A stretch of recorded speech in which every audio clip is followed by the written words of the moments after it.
Hi, everyone. It is right at 12 noon Eastern. Thanks for those of you who are of Swiss descent, I guess, for joining us right at 12 noon. We're going to give it just a couple minutes to let the rest of the people join, and then we will get started.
Jenna, it's 12:02. Are you good to go?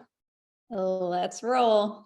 Wonderful. Well, thank you everyone for joining Jenna and me for this masterclass on our Kantic Brightening Moisture Mask. I'm super excited about it. I will start by introducing Jenna. For those of you who don't know her, she has been working with Alchimie Forever in various capacities for I don't even know how many years now, but a long time, long enough that you know more than I do. She's a licensed esthetician and has worked both in the treatment room as well as for training other estheticians. So she's the esthetician professional master here, and she will be sharing lots of her tips about using the mask in the treatment room specifically. And I am Luigi Polla, CEO of Alchimie Forever. And again, thank you for joining us. Quick logistical things. Everyone who's on this webinar is muted and obviously not on camera, so you get to look at Jenna and myself, but please utilize the question Q&A function if you have questions as we are going through, the presentation that we've got prepared for you today. Please feel free to ask anything, and we will either take the question right in the moment or maybe save it for the end as we see fit. So I wanted to share, I will share my screen just for a couple different slides.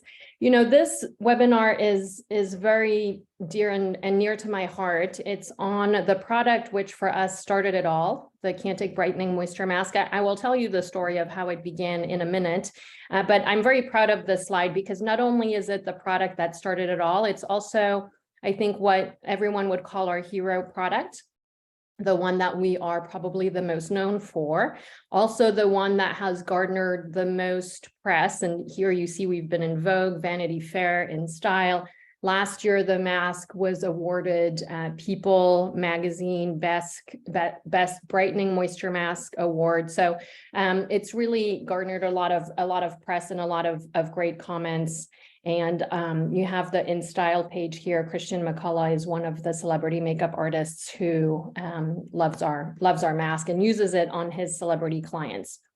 So it's a product that is special because it's what started it all, and it's special because almost 40 years later, it's still, well, 35 years later, it's still the most special product. And it's so old that now when we train on it, oftentimes I tell people this mask was born before you were, which is a very odd thing to tell estheticians. But this mask was created in its first iteration in 1989. So now you have a specific date, and it was created because my father was looking, who's the dermatologist behind our brand, Dr. Luigi Polla, the leading dermatologist in Switzerland, was looking for a product to help heal the skin of children after use of pulse dye laser technology. And, for those of you who have familiarity with our line, you may recall that my father was the first physician to bring laser technology to Europe back in the mid 80s. And for a long time, the only one to have laser technology. And so pulse dye lasers, the first iteration of lasers, were used to treat hemangiomas and port wine stains in infants, toddlers, and young children. And those treatments created heat, swelling, pain, redness, inflammation. It caused the kids to cry. My dad's a big softie. He hates to see children cry. And so he wanted a product that was going to help heal their skin, and he couldn't find it. And so he worked with a friend of his who still owns a compounding pharmacy around the corner from our Forever Institute MediSpa, and created the mask. Now, I tell you this for two reasons. One is because, from the start, the mask had a post-procedure healing goal, and we'll get into that in a minute. And the second is because this was 1989. The body of knowledge in 1989 about skincare formulation was obviously vastly inferior to the body of knowledge today. This mask is old enough that it's gone through many formulation iterations. The first version of 1989, for example, was filled with parabens. We've been a paraben-free line for many, many years now, but this is to say that, I'm sure many of you on this webinar were not born in 1989, but if you were, and if you happen to be one of the first users of the mask, you've probably used, I think, 10 or 12 different versions of this formula. And, we know from experience that people get attached to products, and it creates a big brouhaha whenever a formula is updated, even if it's updated as an upgrade or as an improvement. It just creates a lot of frustration, to be perfectly honest. And so one of the purposes of this webinar is to go through that, and we will in a little bit. So the story of why it was created. I want to, before I turn it over to Jenna, to show you and discuss a couple of the key ingredients that we use.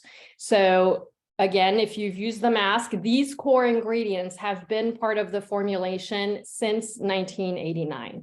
Our signature ingredient, the European blueberries, antioxidant, anti-redness, anti-inflammatory properties.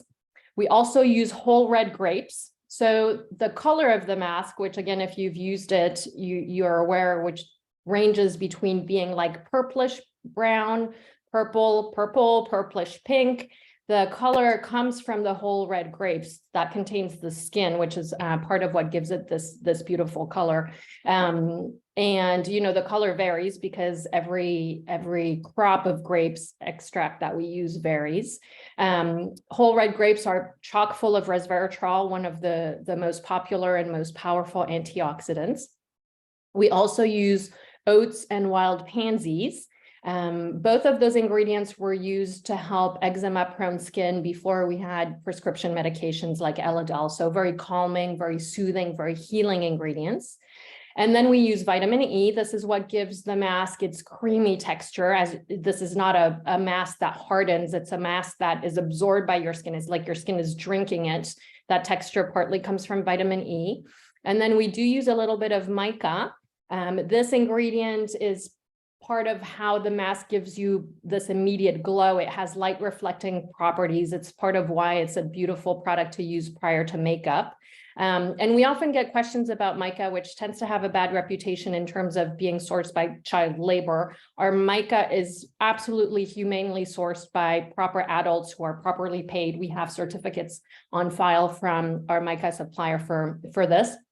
So these are the key ingredients that make up the mask in terms of the core benefits. And these, like I said, have not changed since we started in 1989. So I'm going to stop here and turn it over to Jenna. Tell us a little bit about your experience with this mask. You've used it for a couple of years, so you've probably gone through maybe 2 or 3 formula iterations on yourself and in the treatment room. Probably at least. Yeah. It's been like 8 or 9 years of using this mask. Well, maybe 4 or 5 iterations. Hi, everyone. First off, Ada, thank you for having me. As always, been waiting for this masterclass in particular, just because this product excites me for so long, from the time I first started up until now in my practice. It is like iconic to the brand, but is also iconic to the facial that I give now. Like whenever I put this mask on my client, they're always like, oh, wait, this mask. Oh, I love this one. Like they just seem to recognize it and really just love it every time. So I rarely do a facial without this mask. And when I think back to when I first started and this product was put into my back bar, I just remember being so relieved that there was a product that was good for everyone. Like regardless of what somebody came in with and was speaking about concern wise, and like people come in with laundry lists. I want to address this, and that, and the other thing. And you're like, okay, well, where do I start? Like you start with this mask because it can speak to so many different skin conditions. Concerns of redness, dehydration, dullness, hyperpigmentation, signs of aging. This really does cover it all. So it's always a go-to. And if you're a newer esthetician, you can always just have this in your back pocket. If you don't know what to reach for, the Kantic mask is always a very smart choice. And besides my practice, like this is something I use multiple times a week on my own skin. I struggle a lot with breakouts, and I have since 15 years old, and I'm almost 33 now. So it's a constant concern for me. And this mask consistently performs for controlling the inflammation that's associated with my breakouts, the redness that comes with breakouts. And I always feel good about putting it on because of the brightening power that helps to limit the post-inflammatory pigmentation that comes after breakouts. So this is on my skin at least twice a week as a mask. And I love what you said about it's good for everyone. When I talk about it, I always tell people it's like one magical product for perfect skin, and every skin type can take something from this mask and benefit from it. And every skin type will take a different thing from the mask and benefit from it, but it really has something for everybody. Totally. So this mask is something I reach for all the time myself and in my facials, and I train on this mask all of the time. And while you can use it as just like a regular mask, like you're going to paint it on clean skin, leave it for anywhere from 5 to 20 minutes. I do like to train on more like creative ways to use this mask. And knowing that, I think we're all estheticians on this call. If you're not, you're getting some like major pro tips right now, which is fine. But because we're mostly estheticians here, let's definitely go into more like innovative ways to use this mask besides just painting it on and leaving it for a while. So number one, try and use this as a massage medium as prep before extractions.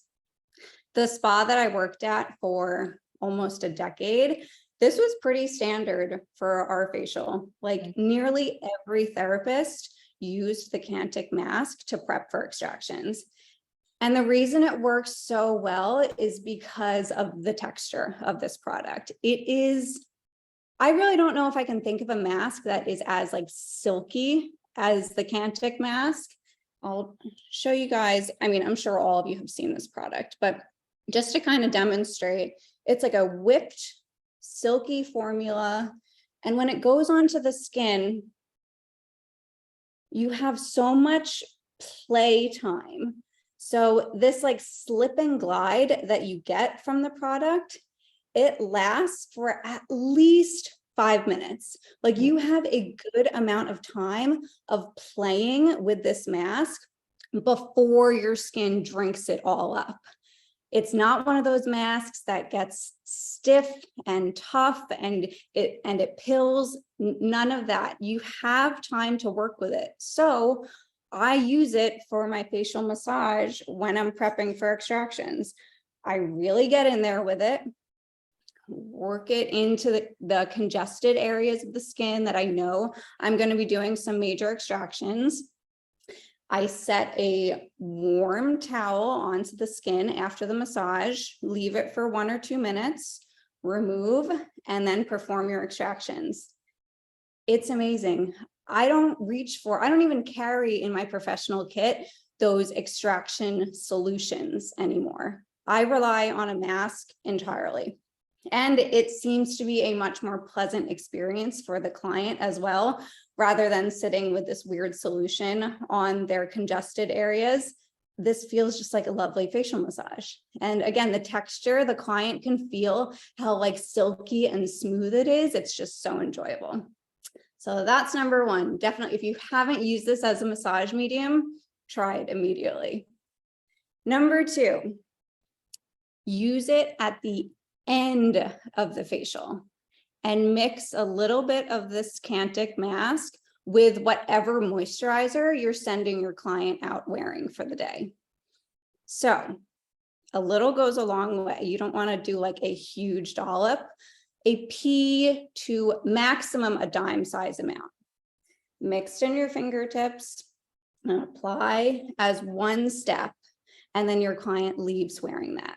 And I always make sure to tell my client I'm doing this because it seems like you're giving them a little extra bonus. You're going to be like, all right, we're just finishing off with some moisturizer. I'm going to sneak in a little bit of a brightening moisture mask, and you're going to be masking all day.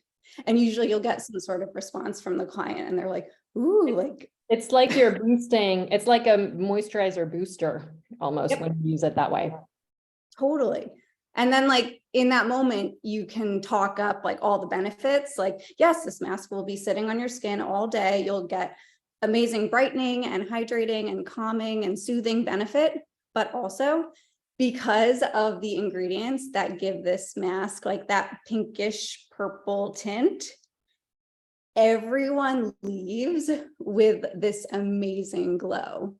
So just a little bit mixed in, apply it as one step, and then send them on their way. Like guaranteed they will look in the mirror when they're on the way out and be like, oh my gosh, I look so good.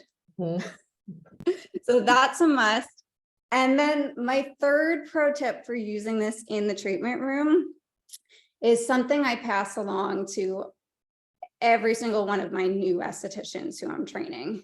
And it is around the idea of running out of time when you're giving a facial. And that's very common. Happens to the best of you all. I mean, especially if you have like a chatty client and like you're chatting for 5 to 10 minutes during the skin analysis and figuring out their goals. And then like you really get into your facial massage and then they have like a million extractions. And then you look at the clock and you have 5 minutes. You haven't even started masking yet. And they have to be out the door. And you're like, oh my gosh, what am I going to do? They're going to know I'm rushing. So you must, in that moment, reach for a mask that is going to make a big difference in a short amount of time. And although we love the Kantic mask to sit on the skin for a while, it will also make a big difference in the skin, even if you just get it on really quickly.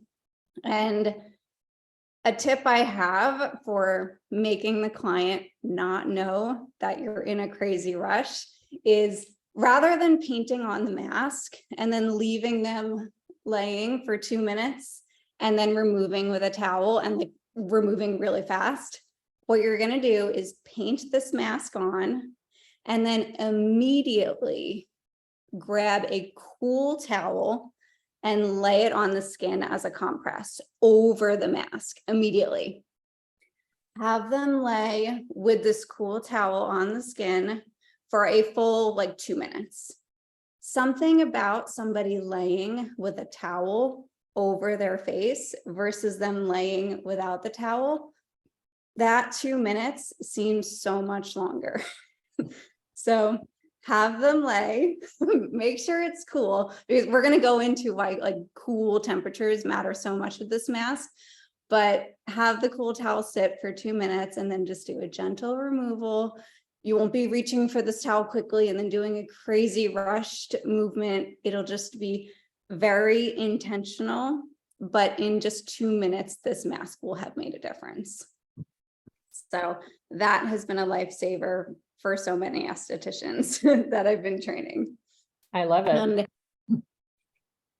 And if everyone on this call has used this mask before, you'll probably know what I mean by like why a cool towel is important for removing this mask, because there is redness that is likely to come with this mask, and it's normal. It's expected. I get it every time that I apply it with my skin, and it's not something to be nervous about. It's manageable, and we have reason for it. And Ada's going to go into why, but just know that that is something that is expected, and it's okay. That was such a perfect lead into, I think, the meat of today's webinar and why people are here. So, you know, one of the benefits of the mask is actually to quell redness, and this is over time. And somewhat surprisingly, one of the things that sometimes happens with the mask immediately is that you have a big rise in redness first. So, you know, it can range from rosiness, pinkiness. One of the words I love to describe this is it's a little spicy. And this has always been the case. So this was the case from 1989 to today. What has changed in the last couple of years is the frequency. So it's more frequent now. So let me explain to you why this has always been the case. The pH of the mask is not balanced to the skin. This is, in our retail products, the only product that is like this. All of our other products are pH balanced to the skin, which means applying the product will not disrupt the skin's pH. That's typically a pH between 4.5, 5, you know, maybe 5.5. I'm sure you're thinking back to high school chemistry classes. Base pH is 7, or neutral pH rather is 7. So even being pH balanced to the skin is a little bit acidic. Now, think of a peel. A peel is much more acidic. One of the benefits of a peel is brightness. So the mask, a peel, we would say, is around 3.5 typically. And again, this is a gross generalization, but a pH around that range. Our mask typically has a pH of between 3.8, 3.94. So below the natural range of pH of the skin, which, as I mentioned, starts around 4.5. This means the mask is a little bit more on the acidic side of things than most of our other products. Why is that? It's because of the high concentration of the European blueberries and the whole red grapes. These are acidic fruits, and they're very highly concentrated in this product because that's what drives the results. And again, this is a treatment product meant to be used at home, let's say 1 to 3 times per week. It's not a daily maintenance product. Why don't we use an ingredient to kind of counteract that acidity, which we certainly could? It's because part of the benefits of this acidity is this immediate, beautiful glow that you get. Again, think about a peel, a professional only peel, you know, not a deep peel, but a superficial peel, more acidic than the mask, gives a beautiful glow. The mask, obviously, we didn't want to have a professional level pH of acidity, but it is an acidic product. So from the beginning, we've had people have, you know, oh, this feels spicy. Oh, I'm a little rosy before it subsides and they have this beautiful glow. We made some changes, as I mentioned, since 1989, probably 10 or 15 iterations of the mask. Our most recent iteration is from early 2020. This mask came out just before the world shut down, so I will not forget this date. And I want to pull up a slide to show you. Let me share my screen to show you the changes that we made. And the changes that we made were for, you know, very good reasons of cleanliness, if you will. As I mentioned, you know, in the 80s when we launched our brand, we used parabens and other ingredients. We've evolved all of our formulations as the body of knowledge on skincare has evolved. So you should have on your screens a list of what we did this was in late 2019, and it hit the shelves and hit the world in early 2020. We removed 3 kinds of ingredients. One is a preservative. which has some slight controversy around it. I'm not going to go into the controversies of these ingredients. That's, maybe for another time, but we removed phenoxyethanol. We removed 2 ingredients that are silicone derivatives, which we used primarily for that texture. Jenna, you mentioned this at the beginning, the silky texture of the mask. It's one of the most beautiful properties of the mask. Nonetheless, silicone derivatives have the propensity to clog pores. And so we wanted to remove that, to remove, to really make this product for all, including people who have a tendency for breakouts, acne, clogged pores, as Jenna, you mentioned yourself.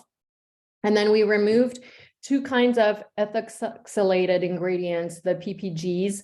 These are ingredients that typically help the skin hold more water.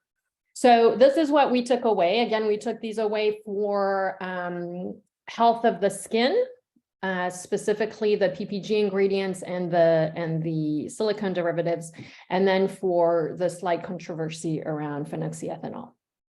So as you see, we didn't remove any of the active ingredients that I discussed at the beginning of this webinar.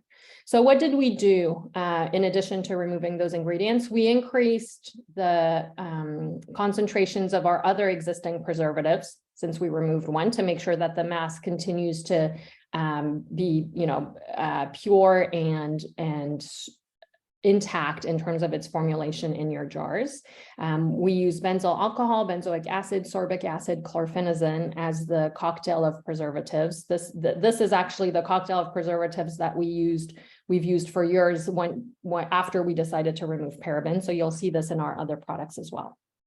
And then we added the following cleaner alternatives to the silicone preservatives and the PPG ingredients. And I won't read these names because, this is why I had to put them on a slide. They're difficult to say, but they are cleaner alternatives to all those silicone derivatives. And so we made these changes to make the formulation cleaner, to stay current with the body of knowledge.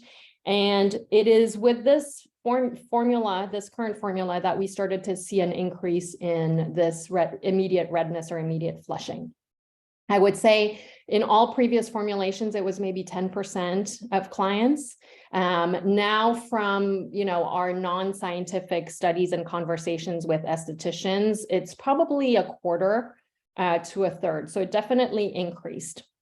Now, I'm going to turn it back over to Jenna to kind of give you some tips as to how to handle this if it happens to you in the treatment room. But before, I'm going to be very vulnerable and I'm going to show you photos of myself, which I absolutely hate to do. So, take these in with grace. I want to show you the type of redness that you might see in the treatment room. So this is me just a couple of weeks ago. I was in Switzerland actually at that time. And I do not get this reaction every time I use the mask, which is something that I want to make sure I touch on. I mentioned that I was in Switzerland because I had just traveled on 2 very long flights to get there. My skin was feeling drier and more dehydrated and a bit more parched than it typically would be, which is obviously why I reached for the mask. And this is the reaction that I got. And you can very clearly see in these completely unedited, non-photoshopped, I'm in my sister's kitchen, in her robe images, especially around, the eyes, where there was mask and where there was not mask. The biggest redness is really in this upper third area of the skin. I have almost no redness on my forehead and just a little bit of redness on my chin. This is immediately post-removal. And I had the mask on for probably about 20-ish minutes, maybe a half hour. I also want to show you this. So this is on my left, the 30 minutes post removal. So you can see already after 30 minutes, the redness has subsided a little bit. That very strong line, under my eyes that demarcated the area that had the mask versus did not is much less visible. And then on the right, you have an hour post removal where I have basically no more redness. I did the mask in the evening, which we'll also talk about. And then when I woke up, I had perfect skin. So this is the kind of reaction that you may get. Again, I do not get this all the time. From what I can tell, I get it more when my skin is drier, more parched, more dehydrated. And from feedback in the treatment room, it also seems to happen more frequently on fairer skin types. So if you have a beautiful redhead, you know, with that porcelain white skin that comes in, she might be more likely to have this initial flushing than someone with a darker skin tone. Although this is, again, you know, general feedback from the field, I wouldn't say that it's 100%. So Jenna, from an esthetician's perspective, I know that there's nothing worse than being surprised in the treatment room. Why don't you give us some ideas as to, you know, why we shouldn't be afraid, why we should still use the mask in the treatment room, how you handle this if you see this type of reaction on your clients, all of those goodies. Yeah. Yeah, you typically don't want to be surprised in the treatment room. You're right.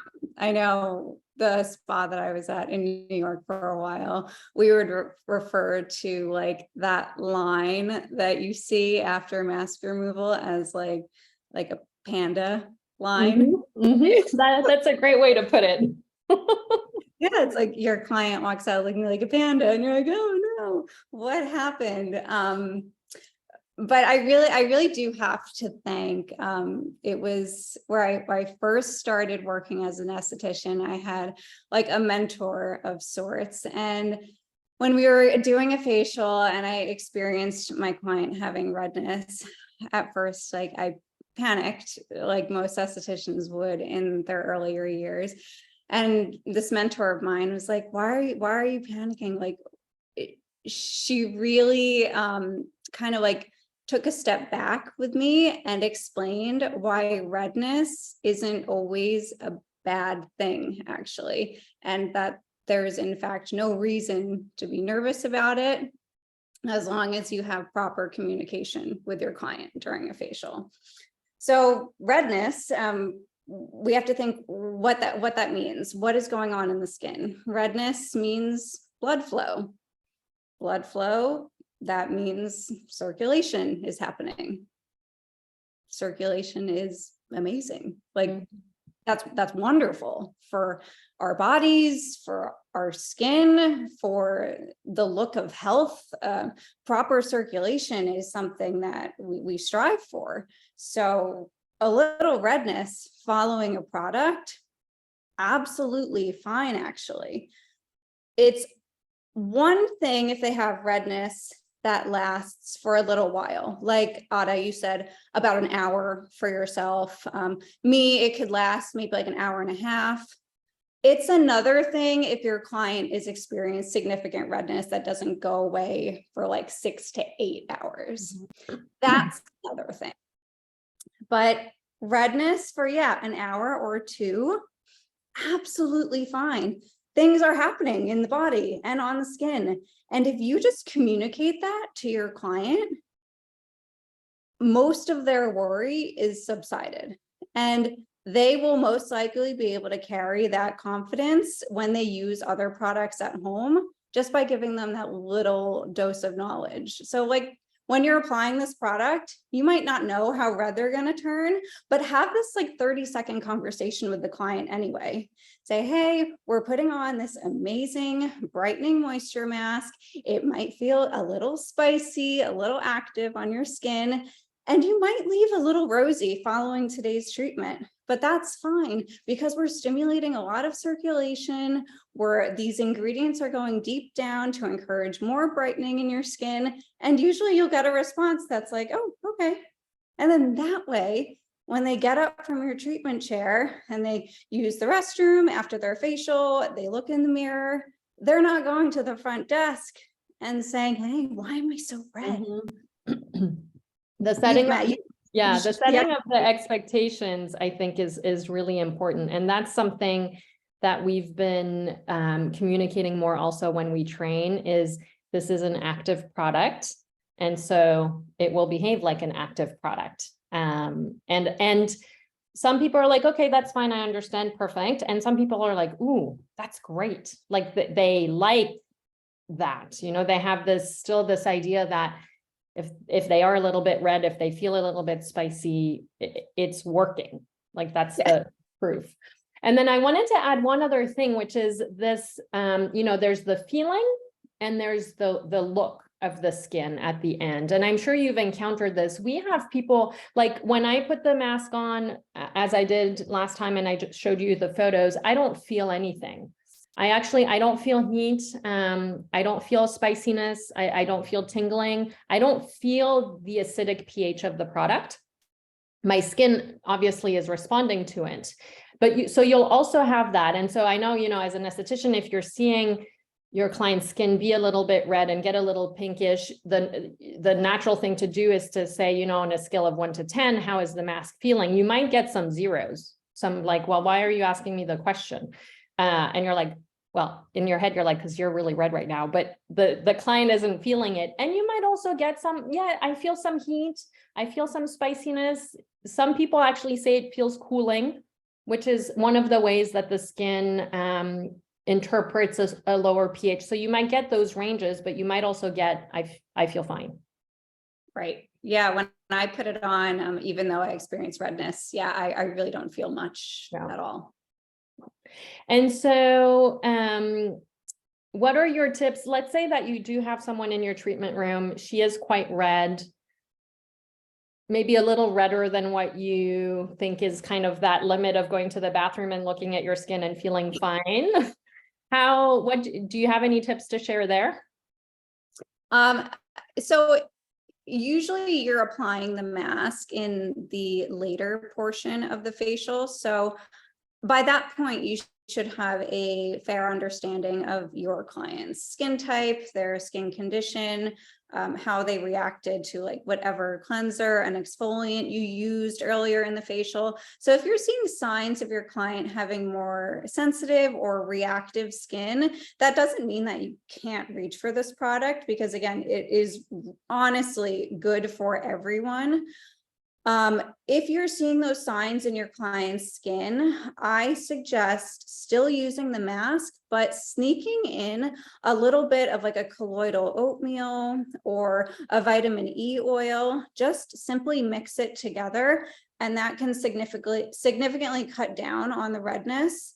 And that's something I put into practice also if I'm doing any sort of like deep exfoliation or enhancement during my facial, including like microderm or a peel.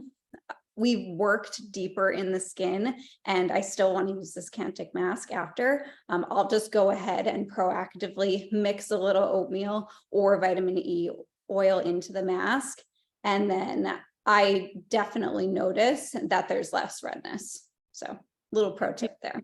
Thank you for that. We have a question that popped up in the chat. Thank you so much, Bonnie. She is saying, I find it very laborious to get the mask thoroughly off. This tends to add to the resulting redness. What are your thoughts there, Jenna? Two things, actually. I always remove this with a cool towel. I find that the removal is much smoother and a much more complete removal if it's with a cool towel versus a warm towel. And secondly, if I find a mask isn't coming off entirely in one removal movement, I will go back with a little bit of like a creamy cleanser and just do a very thin layer on top of the mask, and then remove either with another towel or just some soft, like 4x4 cottons, aesthetic cottons. That is great tips. I also would add, and again, I'm not an esthetician, but from personal use of this mask, Bonnie, you may want to use maybe just a little bit less in terms of the amount that you're using. That might be another way to make sure that the product penetrates in the skin, and then there should be I always describe, when you apply this product, you want to cover the skin. So you're seeing the mask, you're not seeing the skin, but it's nothing like putting icing on the cake or anything like that. So it should be a thin layer. So that may also help. One other tip from or question from someone who says they can't wait to use the mask as a pre-extraction massage medium. And thank you for this pro tip. Does massage have the potential to further activate the mask? I would say if somebody's going to get red from this mask, they're going to get red from this mask, regardless of really if it's on for 5 minutes versus 20 minutes, or if you paint it on or massage it into the skin. It's kind of just how your client's skin is going to react. That's what it's going to be. And this is also true of this other question that we frequently get. Well, you know, if we did, as you mentioned, Jenna, if we did a peel or if we did microderm, or let's say if we did a hydrofacial, if we did any enhancement, are those likely to make this redness worse if if your client is getting the redness? And from my experiences and from all the feedback that I've gotten from the field, the answer is no. It's exactly that. Either your client's skin that day is going to get red or it's not. Whatever else you do is not going to make it much worse one way or another. So thank you both for those questions. Now, we've talked a lot about using the mask in the treatment room. You know, obviously there's the home care part. I always, and I know you believe this strongly, that the facial doesn't end when the client leaves your spa. What he or she does at home will impact the results. So how do you recommend this mask for retail sale? How do you, especially if someone has experienced that redness, like how do you then convince them that despite this redness, this is good for them, and how to use it at home? Right. Well, it definitely goes back to the communication that you had with them in the facial. The quote unquote selling of product definitely starts during the facial, although you don't want it to come across that way at all. You want it to come across as education for the client. You are educating them into what ingredients could have great benefit for their skin, not only in the treatment, but for use at home to see amazing results.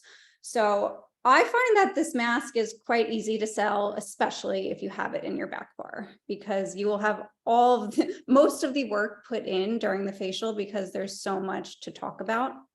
The ingredients are amazing and they speak to so many skin conditions that people commonly experience. So I always seem to use the word like multitasking product to describe this mask. And that seems to really resonate with people because people like to purchase products that they know tick off many boxes.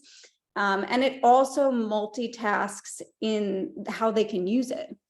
Just like in the treatment room, you can just paint it on as a mask and let them lay there, and they could do that at home too. But if you're giving your client some pro tips in the retail area of like, hey, you can use this as a mask 2 times a week, or you could mix this with your nighttime moisturizer and go to sleep wearing it, or you could use it as a massage medium. You know, so many of our clients these days are into like facial massage because I see all these videos popping up on Instagram.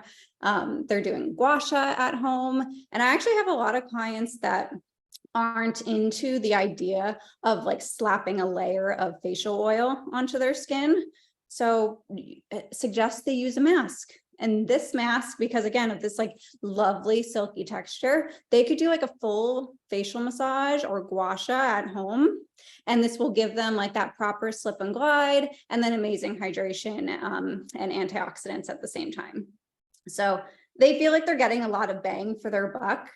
And again, if you mix a little bit of this mask in with the moisturizer, when they enter the retail area, if you can give them a quick glance in the mirror just to see like how amazing their skin looks with this mask on, they'll be convinced. It's like magic. Yeah, it really is.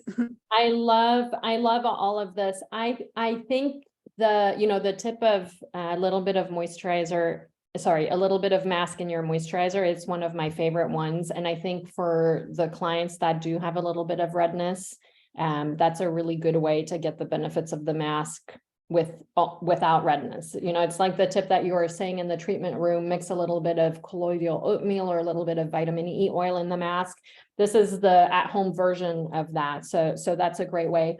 The other thing is, I think it's great for people, you know, for an evening mask use, because if you're going to get red, then you have not an evening before you're going out to a big party, but an evening where you're going to be at home. It doesn't matter. You're at home, you remove the mask, you're a little pinkish, a little rosy, you go to sleep, it's your beauty sleep, and then you wake up and you have the most glowy complexion. So that's, I think, another tip to give. And then I actually also sometimes will use this mask on airplanes.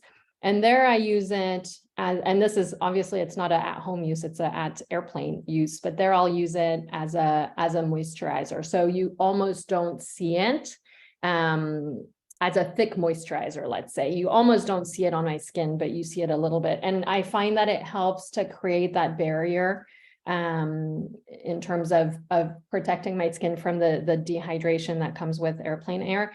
It also smells so good, which is something that you mentioned, Jenna. You know, sometimes airplanes really don't smell that nice. And so applying the mask, you end up kind of, at least at the beginning, smelling the mask, and it makes it much more lovely. Totally. Yeah. I will also say that I love to also recommend this mask as a neck and décolleté treatment for my client. Depending on the spa that you practice out of, sometimes we just focus mostly on the face during our facials, but it's still worth talking about the body with your client. So mention if they're picking up this mask to take it home, and encourage them to use it on their neck and chest area. It's an area that I know as estheticians, we all see it. It's prone to very early signs of aging because it experiences so much sun exposure. We see a lot of hyperpigmentation in this area, and a lot of people are concerned with loss of elasticity and that discoloration. So if they're going to be using it, for example, as like an overnight mask or something they put on in the evening for a half hour, tell them to bring it down, because it makes such a difference, even if they do it just like once a week. I love it. This is actually a good tip for almost any product that you would apply on your face. This area needs a lot of love. A lot of people still buy their body products where they buy their groceries. So I feel like it's just worth always having a conversation with your client about bringing the product down, because a lot of people don't even realize that they should be doing that. Totally. Wonderful. Well, thank you, Jenna. I hope that this has provided you with some good context. You know, and I probably should have started with this, but the goal of the webinar was to, one, explain why you're seeing more redness than you were maybe 5 years ago, and two, make you feel comfortable in terms of continuing to use the mask in the treatment room, because as we discussed, the redness is not anything to be afraid of. I wanted to end with a couple things. First is, having said everything that we said, if you have someone who you apply the mask on and she's like, oh my God, it burns. I mean, then, you know, remove the mask with some cool water and move to a different mask. We will, even if it's once in a lifetime, this may happen regardless of whether it's actually burning or not burning. It's not burning, but if that's the perception, you know, I wanted to make sure that that was out there as well. But in 99.9% of the cases, you'll have zero sensation, a little bit of the redness as I showed you on my face, and a feeling of spiciness or a little bit of tingling. So you can feel 100% confident in all of this. I will share my screen one more time. Please do not judge my desktop. And I wanted to show you this. So a couple additional resources, and we will make this webinar available on YouTube. And so we'll make sure to have these links available in the YouTube area as well. We have a blog post on our website that actually dates from January 2020, which explains all of these changes and all of the ingredients that we removed and what we replaced them with. So if you want to refer back, that's a great place to go. We also have a number of videos on the mask on our YouTube channel, if you prefer to watch as opposed to read. That's also a good place to go. And then for those of you who may be on the webinar, but perhaps don't have a professional account with us, on our website in the upper right-hand corner, there's a place to create a professional account, which gives you access to wholesale pricing, access to back bar sizes, access to our professional only peel. So I would encourage you to do that if you have not yet. And then as a thank you for all of you who are here and are listening, we created a discount code called GLOW, all caps, GLOW. This gives you a 15% discount. This is available for wholesale account holders on our mask between now, what day are we? I think we're Wednesday through Friday. So for the next 2 days, if you need to replenish your mask, this is available on the back bar size, the retail size, and the travel size. So you can use that discount code, and it's a thank you for spending some time with us and for your trust in my brand. And then final, first, thank you, Jenna. I forget, we've done so many master classes, you would think I wouldn't forget anymore, but I forget how great you are on camera. It's just something else. You're just the best. So thank you for continuing to be on this journey with me. And thank you all for joining. And we are doing one more change of formulation for this mask. So this will be coming, I want to say, in between August and October of this year. And the change that we are making, it's a continuation of continuing to make our formulations cleaner and better. We're switching the synthetic fragrance to a natural fragrance. So this, again, is not a fragrance webinar. This is for a different time, but we are making that change. I can tell you, and I have an extremely sensitive nose, it smells 99.7% the same. Except it's not a fragrance made in a lab from synthetic molecules. It's a fragrance made in a lab from essential oils. And it seems to have cut down on the frequency of the redness that we talked about today. Specifically, I have one colleague who has been working with me for almost 10 years. So she's used many iterations of the mask. She never had any redness until this iteration that we just discussed, the January 2020 version. This new one, which she was, of course, part of our, she was like, oh, you really want me to test this? I'm like, you're exactly the right person to test it. So she tested this new version and she doesn't have any redness. So this doesn't change anything that we discussed today, but I know people like to be aware of these things, as early as possible. So we will have to see if this is a one-off case with my colleague or if this holds true in the field. But again, thank you for being here with us today. Thank you, Jenna, for all of your comments and everything you shared. And thank you, especially for those of you who have been with us and have used this mask in many of its iterations. Thank you for being such loyal Alchimie users and for continuing to trust your client's skin to my brand. Thank you for having me. Thank you. Bye.